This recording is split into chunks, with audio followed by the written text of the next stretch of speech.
Feliz Dia das Mães!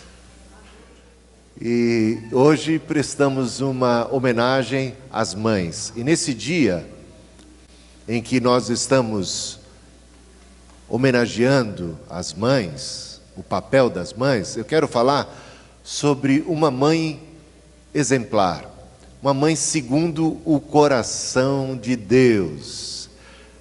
E em que sentido isso pode ser mensagem para os homens?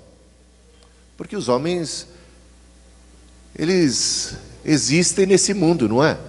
E se eles existem nesse mundo, eles também podem ensinar, eles também podem interagir de tal maneira que nós possamos ter futuras mães segundo o coração de Deus, está entendendo? Aquelas que já não podem mais ser mães, ou que já são mães, mas, digamos assim, de marmanjos. Minha mãe, por exemplo, é mãe de um marmanjão como eu. Então, talvez, muito do que a gente vai ver nessa mensagem, para ela diretamente vai dizer pouco, porque os meninos cresceram, né? Mas ela também influencia novas mães, e isso também é importante.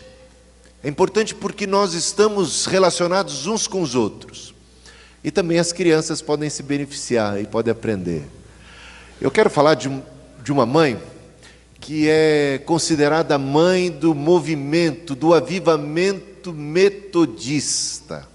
Não sei se você já ouviu falar dela, mas se aconteceu um dia um avivamento como foi o avivamento metodista, que é considerado assim um dos maiores avivamentos de toda a história da igreja, ele se deve em especial a uma mulher, a uma mãe, e você vai observar o papel relevante de uma mulher, de uma mãe, para transformar o mundo, porque esta mulher foi usada por Deus para transformar o mundo, para impactar o mundo. Até hoje o mundo se beneficia de coisas tremendas que aconteceram por causa desta mulher. Sabia disso? Não despreze o papel de uma mãe, e a gente vai ver como é importante, como é fundamental o papel das mães. Vamos falar de Susannah Wesley, uma mãe exemplar. Susannah Wesley foi mãe de João Wesley, o pai do metodismo, que junto com seu irmão Carlos Wesley foi um dos maiores compositores de toda a história. Esse homem compôs para lá de 7.000 hinos, muitos deles os mais belos. Aliás, o meu hino predileto foi composto por Carlos Wesley, e no final dessa mensagem eu vou deixar você saber que hino é esse, porque a gente preparou um vídeo que tem este hino. Os hinos mais lindos da Páscoa, os hinos mais lindos do Natal, foram compostos por este homem, um homem que foi usado tremendamente, talentosíssimo, inteligente, cheio do Espírito Santo, Carlos Wesley, e seu irmão John Wesley, cheio do Espírito Santo, foi o pai do metodismo. O metodismo, para que você possa só entender, foi um movimento que aconteceu lá na Inglaterra, que começou pela Inglaterra, mas que incendiou o mundo. Este homem, João Wesley, ele se levantou contra a escravidão. E você sabia que a abolição dos escravos começou a acontecer a partir da Inglaterra, e por causa de João Wesley, por causa dos metodistas em especial. Quem conhece de história já ouviu falar de William Wilberforce. William Wilberforce foi nada mais nada menos do que um discípulo, um metodista, discípulo de João Wesley, que aprendeu Wesley a combater um mal milenar como a escravidão.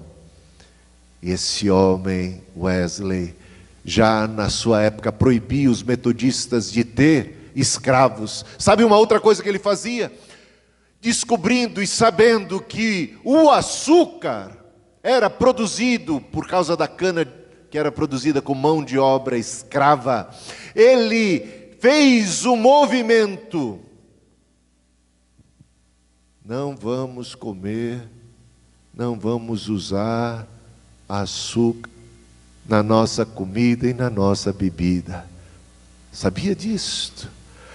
E William Wilberforce, influenciado, tornou-se um parlamentar inglês e levou para o parlamento uma proposta de lei que acabasse com o tráfico negreiro.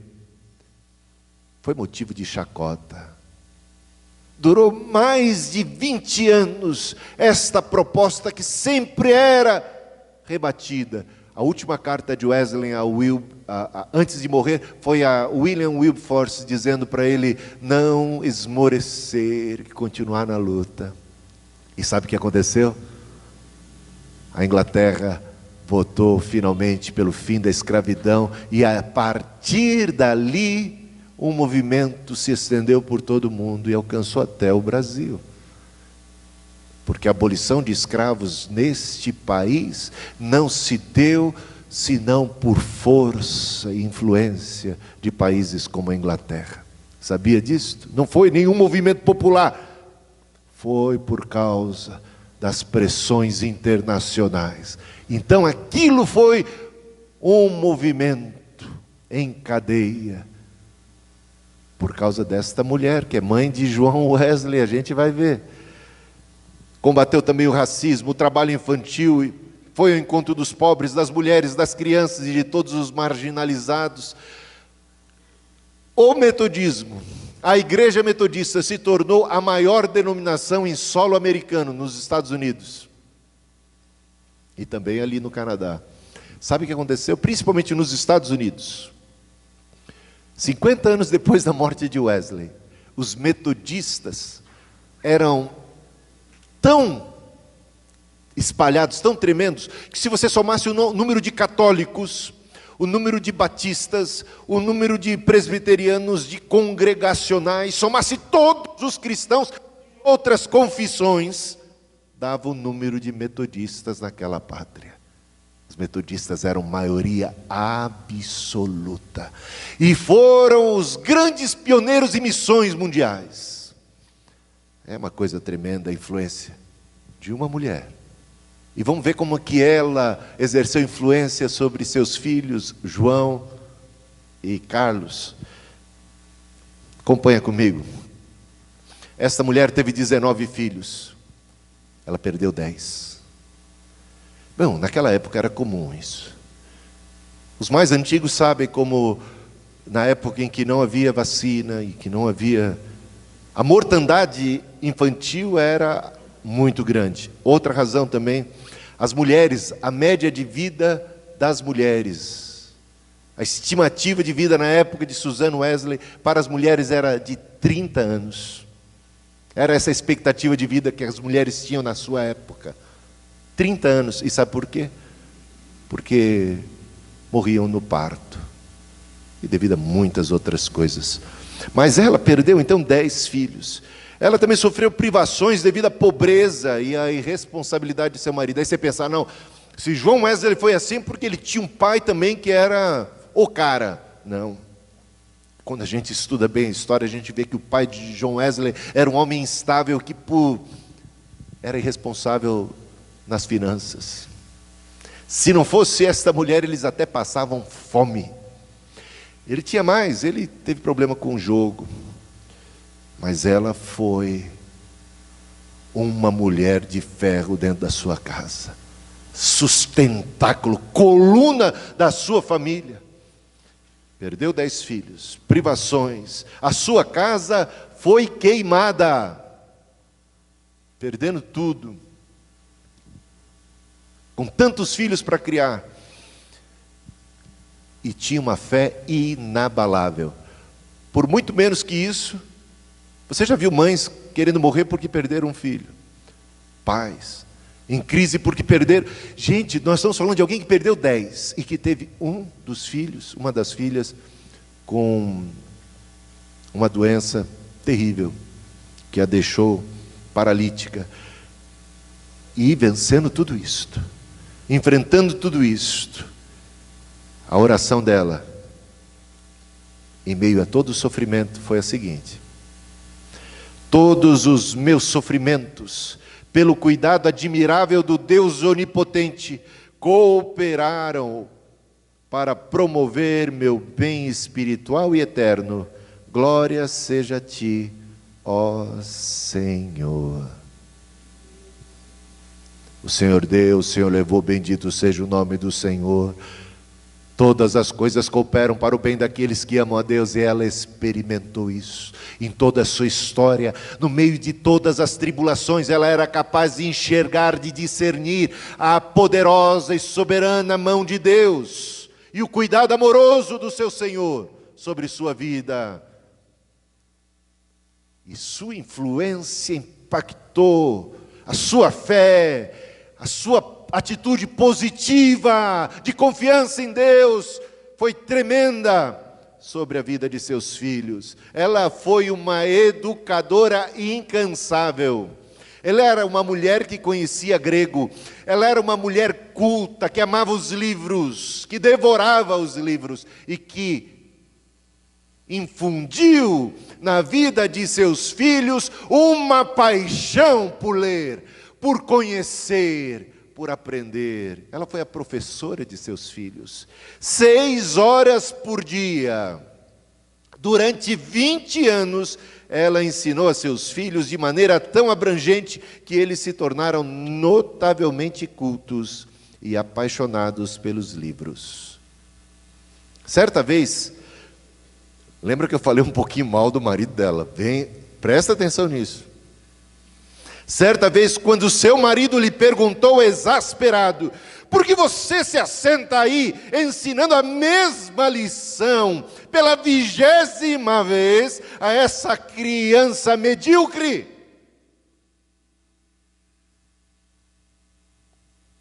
Ela respondeu calmamente. O marido falou exasperado. O marido foi um grosso. O marido foi um ignorante. Mas isso não fará dela uma ignorante e uma grossa na sua resposta. Esta é uma mulher de Deus. Respondeu ela calmamente: se tivesse me satisfeito em mencionar esse assunto somente 19 vezes, todo o esforço teria sido em vão. Foi a 20ª vez que coroou todo o trabalho. Eu não ouvi nenhum amém. Você está assustado, não está? Para o pai, aquele camarada era medíocre, aquele filho era medíocre, mas para Susana não era medíocre, não. O que ele precisava era de uma lição a mais. Tinha esperança para ele. Eu ia falar do filho mais velho, Samuel. 5 anos sem falar uma única palavra. Você sabia disso? 5 anos, Samuel, seu primogênito, sem conseguir falar uma única palavra. Mas esta mulher foi incansável na educação.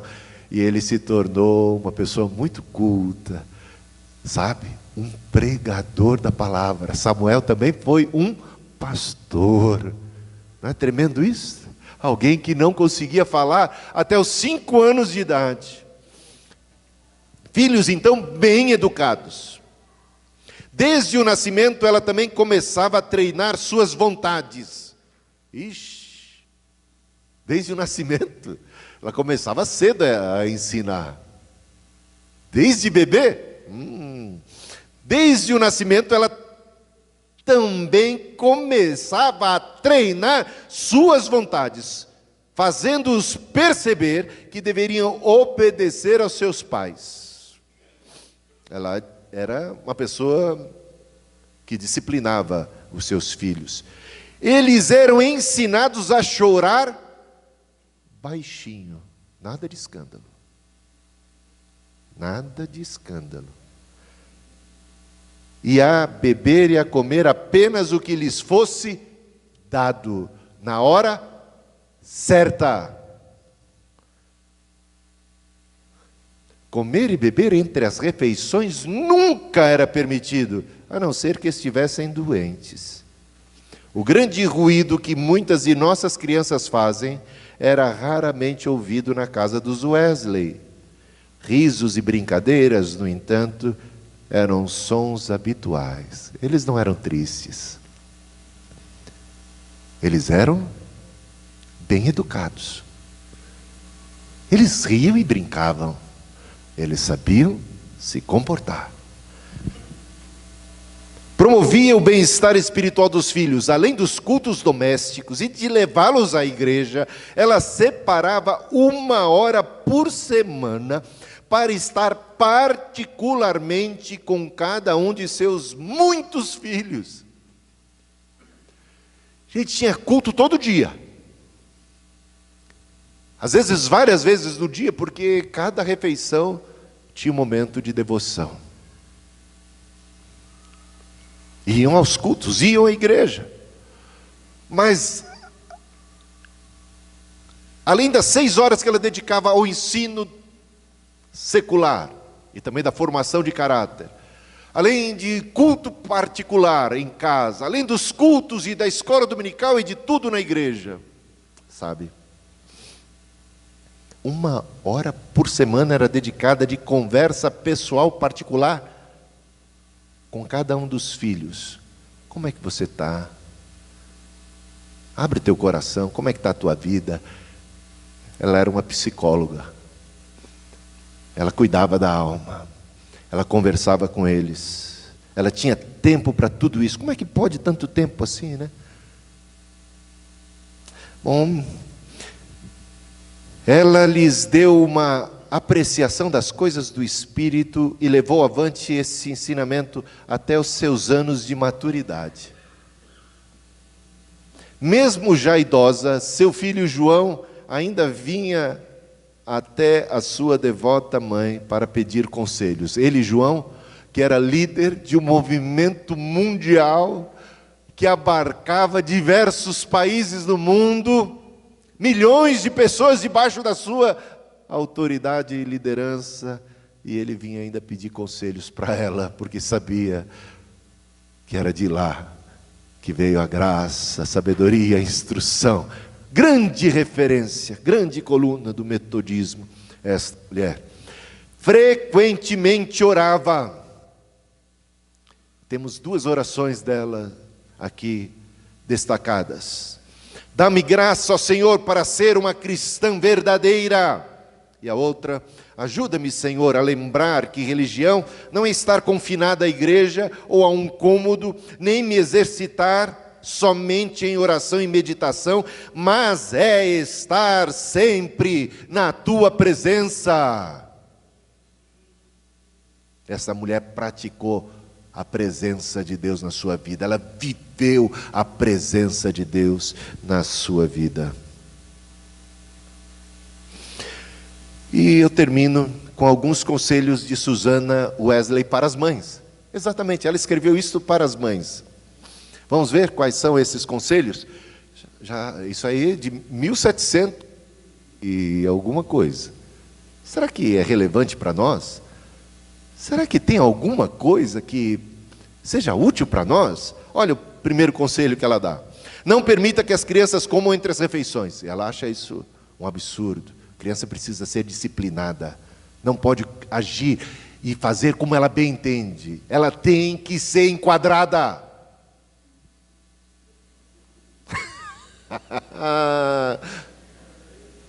Os pais de hoje têm muito a aprender com a Susana Wesley, não tem não? Dobrar suas vontades. Pirraça não pode ser admitida. Criança não pode ditar o ritmo da casa, não. Criança depende de instrução, gente. Ela precisa ser conduzida.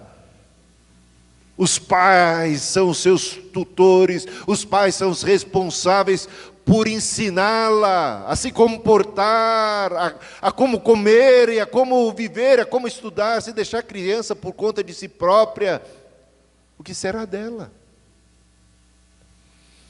Coloque todas as crianças na cama por volta das 20 horas. Se eu disser que minha mãe e meu pai faziam isso comigo, com meus irmãos, vocês acreditam, no século 20? Gente, Jornal Nacional era difícil assistir quando ele começava às 20. Era difícil. Meu pai e minha mãe estão rindo lá, que eles sabem que é verdade. Até os 16 anos de idade, este que vos fala ia para a cama muito cedo. Eu lembro que quando comecei a trabalhar e tive que passar, por isso que foi até os 16, eu sei, tive que passar a estudar à noite.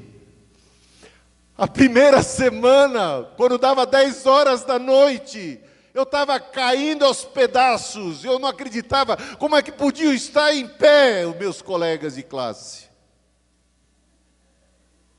10 horas era demais para mim.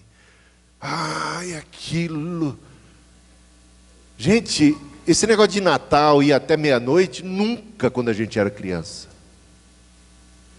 Eu só lembro de Ano Novo na hora dos fogos, porque eu acordava, está acontecendo alguma coisa.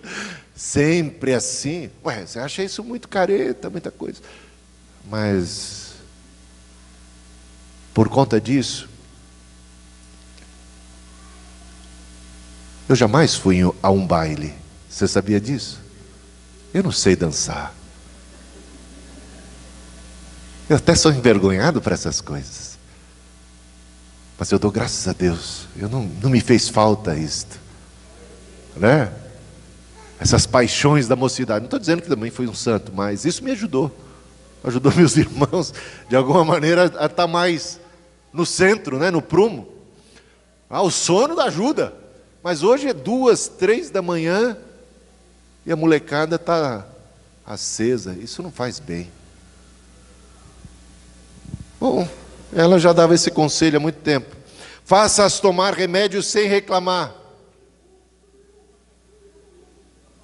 Faça, está entendendo que o negócio é a gente que toma uma atitude, mas reprima a teimosia nas crianças e desse modo trabalhe com Deus para salvar a alma delas. Porque se ela for teimosa com você, será teimosa com Deus. Será teimosa na vida. Pirracenta com você, pirracenta com a vida. A rebeldia, a obstinação que nasce já com a gente. Eu já olho para Helena e já vejo uma obstinada. Helena é minha neta, para quem não sabe, está com 9 meses, mas já de menorzinha ainda. Já nascemos com uma obstinação. Sabe? De pequeninos, bebês já começam a manipular vovô, vovó, papai, mamãe, titio, titio, o mundo ao seu redor. É verdade. Mas essa obstinação não faz bem nem a ela e nem aos que estão ao redor. Ela precisa ser doutrinada, ensinada, educada. Ensine cada uma delas a orar tão logo comecem a falar. Faça que todas fiquem em silêncio durante a adoração familiar. O culto também inclui esse aspecto. Não lhe dê nada que peçam chorando. Ih, agora complicou. Apenas ao que pedem de maneira polida. Contempla a educação. Se comportou bem, recompensa. Caso contrário, malcriação não. Malcriação não pode ser contemplada. Para evitar mentiras, não puna a falta que é confessada e da qual se arrepende. Quem fez isso? Aí alguém fala assim, fui eu, já confessou. Aí, não. Olha, teve coragem de confessar e de assumir o erro, já não deve ser castigado. O que é que você está ensinando ao seu filho? Ensinando ele a ser verdadeiro, e que ser verdadeiro é algo honroso, é algo que precisa e que merece ser valorizado, prestigiado. E assim ela ensinou seus filhos a serem verdadeiros, a não serem mentirosos jamais. Nunca permita que um ato pecaminoso fique sem punição. Nunca puna 2 vezes a criança por uma simples ofensa. Elogie e recompense o bom comportamento. Toda tentativa de agradar que a criança tem ou faz, mesmo que seja fraca, deve ser elogiada. A intenção. Você percebeu que a intenção foi boa? Então, valoriza isso, elogia, incentiva. Preserve o direito de propriedade mesmo nos menores assuntos. Quanta criança que ela tinha em casa, não é? E colocar isso em prática quando você tem uma casa repleta de crianças não é fácil. Dizer, isso aqui não é teu, isso aqui é do teu irmão, não mexa nas coisas do teu irmão. Quem já pecou mexendo nas coisas do irmão ou da irmã, levanta a mão aí bem alto. Confessa que você vai ser recompensado.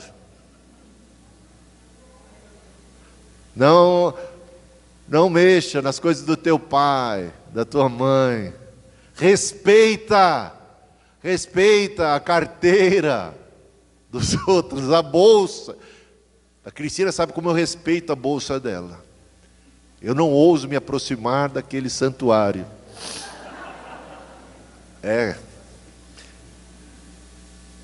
Essa questão da privacidade, do que é da pessoa. Primeiro, quando eu abro ali, eu não entendo nada. Tem dessa também. Não ser bisbilhoteiro. Respeitar a privacidade de cada um. O universo de cada um. O que é de cada um. A sobremesa de cada um. Né? O que é do outro. Saber do sagrado que há nisto para tudo na vida.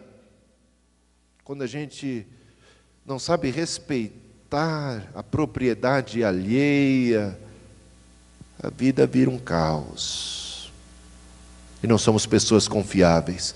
Cumpra com rigor todas as promessas feitas. Então, não faça promessa que você não tenha verdadeira intenção de cumprir, e se abriu a boca e falou, então agora você vai ter que cumprir. Primeiro porque criança tem uma memória de elefante.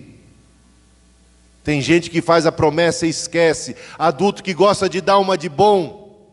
Pai, mãe, vovô também pode cair nessa. Fala, não, olha, eu vou te dar, guarda, aquela criança vai guardar aquilo.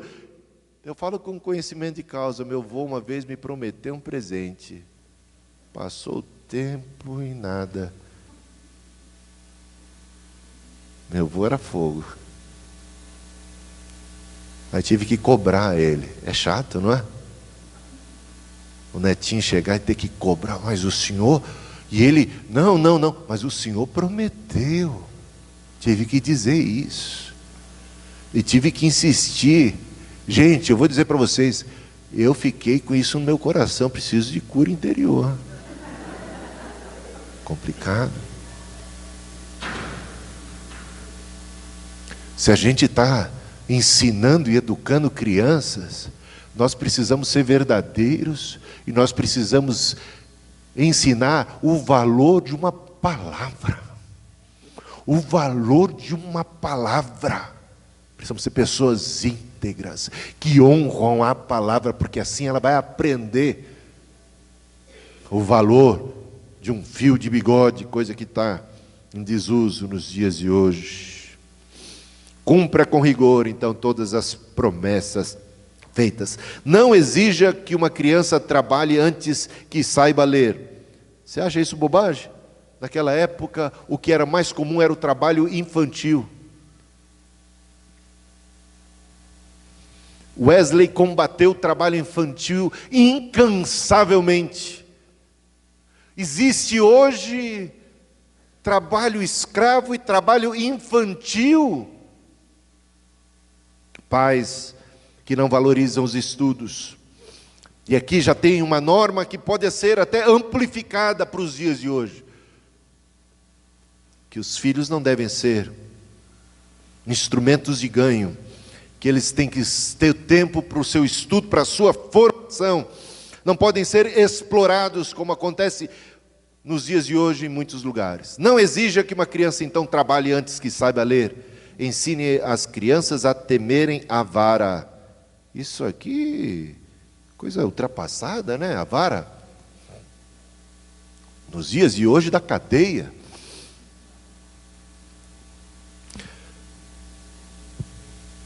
Mas a vara deu João Wesley, Carlos Wesley, Samuel Wesley, 9 filhos íntegros, respeitados, alegres, cultos, tremendos e transformadores da sociedade. Foi por causa de uma mãe assim, que nasceu e que se desenvolveu homens, mulheres tremendos. É por causa de uma mulher assim que nós temos aquela pontualidade britânica, não é? Por causa de disciplina, horário para comer, horário para acordar, horário para dormir, horário para estudar, horário para brincar. Disciplina, ordem, decência. E ela nunca precisou bater muito nos filhos. Porque quando você ensina a temer a vara, você não precisa bater. Pergunta para o meu pai se ele bateu muito em mim. Esse homem era bravo. Ele nunca precisou bater muito em mim. Eu lembro de ter apanhado uma vez. Mas se meu pai falasse, ou olhasse já assim, já acabou, gente. Já está feito, já está decretado. Criança não é burra, não. Esperta. Muito esperta. Não é não? Opa! Então a gente tem que se dar, os pais têm que se dar o respeito. Eles têm que ter voz de autoridade, de comando dentro de casa. Pai e mãe. Mamãe já teve que bater um pouquinho mais. Olha para o cara da minha mãe. Um doce de criatura. Papai não estava perto, o que a gente faz? Travessura. Aí às vezes o couro comia. Da minha mãe apanhei algumas vezes. Porque aí de repente a gente via a fera que era uma pessoa tão dócil como essa.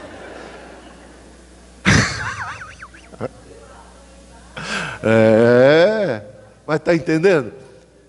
Eu apanhei. Mas eu tenho tanto amor, tanto carinho por eles. Não é?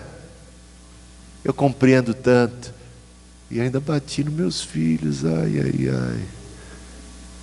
Às vezes, de maneira errada.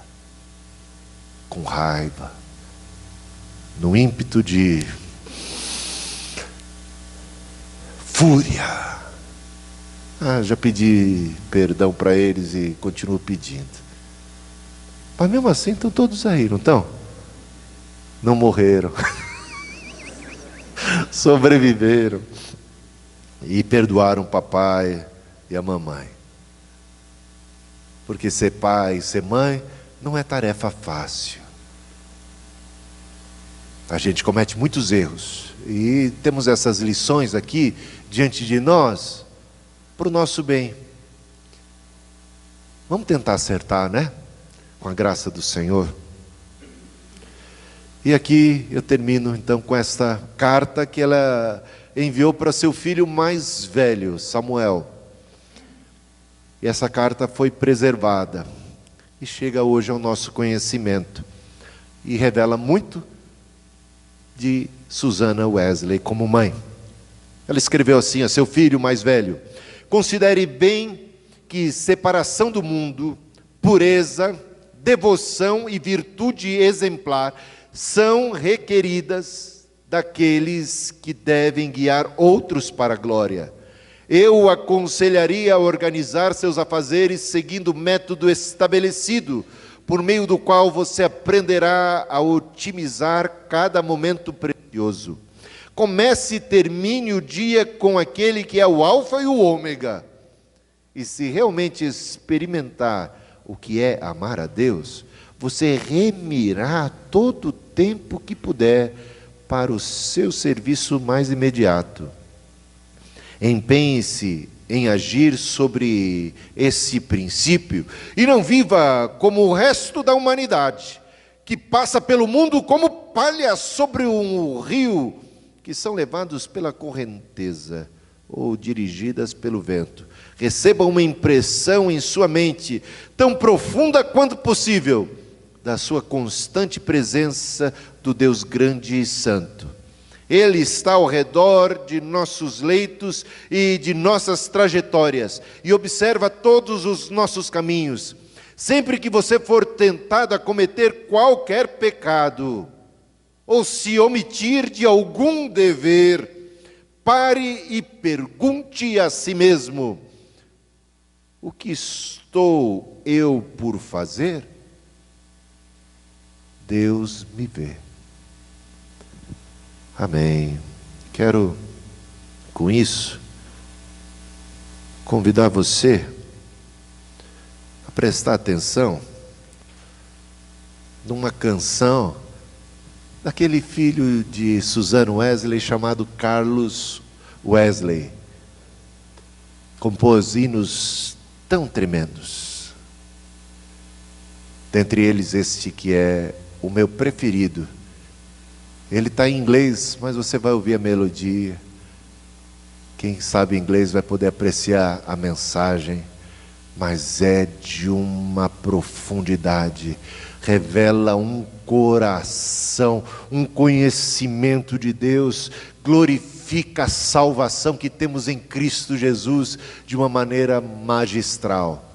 Não é considerado apenas por mim como o hino preferido, mas muita gente tem esse hino como seu predileto. E eu quero que você ouça, e ao ouvir você se lembre de Susana Wesley. E olha o fruto desta mãe. Ouçamos.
Não é fraco não, né?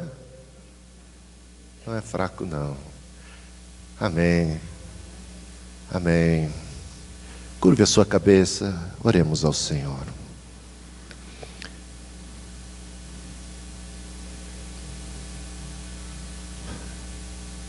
Senhor, te louvamos pela vida de Susana Wesley, uma mãe fora de série, exemplar, uma mulher de ferro, uma mulher de fé, uma mulher cheia do Espírito Santo, cheia de amor, de paciência, de virtude, de perseverança, no meio de todas as tribulações, de tanto sofrimento, carestia, luto, enfermidades, calamidades, e se manteve cheia de esperança, conservou uma fé viva, combateu o bom combate, guardou a fé, e hoje na tua santa presença se encontra coroada com a coroa da vida em Cristo Jesus. E os frutos da dignidade, da honra, do caráter, da conduta, do ensino, da educação exemplar, primaz, se fazem sentir ao longo destes séculos, chegando até nós.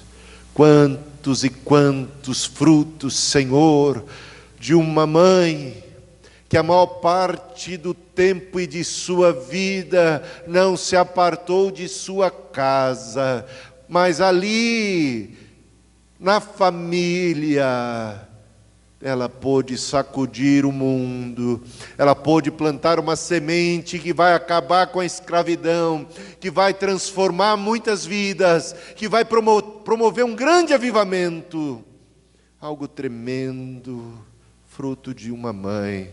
Te bendizemos por isto, Senhor. Ela não tinha do tamanho e da grandeza da sua própria existência. O que fez foi ser fiel a Ti, a Tua palavra. Obrigado, Jesus, porque isso nos fala ao coração nos dias de hoje. E que a Tua graça seja grande sobre a vida de cada um de nós que aqui nos encontramos.